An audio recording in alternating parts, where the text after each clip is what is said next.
Cette photo, c'est une photo qui est prise au centre de santé de Rico, dans l'état de Katsina, le district de Djibia. Et là, on voit les mamans qui attendent à l'entrée du centre de santé pour être reçues par un infirmier qui pourra ensuite définir si l'enfant souffre de malnutrition aiguë ou non. La malnutrition aiguë, c'est une maladie qui touche un quart, voire un tiers des enfants dans certaines zones du nord Nigeria.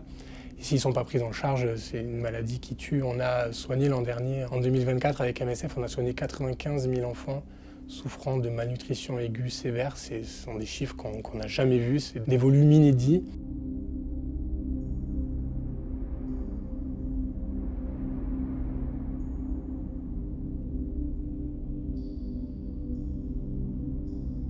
Sur cette photo, on voit une maman qui donne le médicament essentiel pour soigner la malnutrition aiguë à son enfant, qu'on appelle aliment thérapeutique prêt à l'emploi. Il peut maintenant prendre son médicament par voie orale et il sortira certainement de l'hôpital quelques jours après. Les aliments thérapeutiques prêts à l'emploi, donc c'est le médicament essentiel. C'est un petit sachet, comme on voit sur la photo, de 92 grammes qui est composé de lait, d'arachide et d'autres compléments nutritionnels. Depuis 20 ans, c'est considéré comme le traitement spécifique et essentiel pour la malnutrition aiguë. Sans ça, on ne peut pas soigner, quoi. Donc, le problème qu'on a actuellement avec les aliments thérapeutiques prêts à l'emploi, c'est que les centres de santé, les centres nutritionnels et les hôpitaux dans lesquels on soigne les enfants malnutris sont en rupture. Ils sont en rupture par manque de financement de ce médicament essentiel. On se retrouve dans des situations aujourd'hui au nord Nigeria où on attend quasiment 800 000 enfants malnutris sur l'année 2025 et où les stocks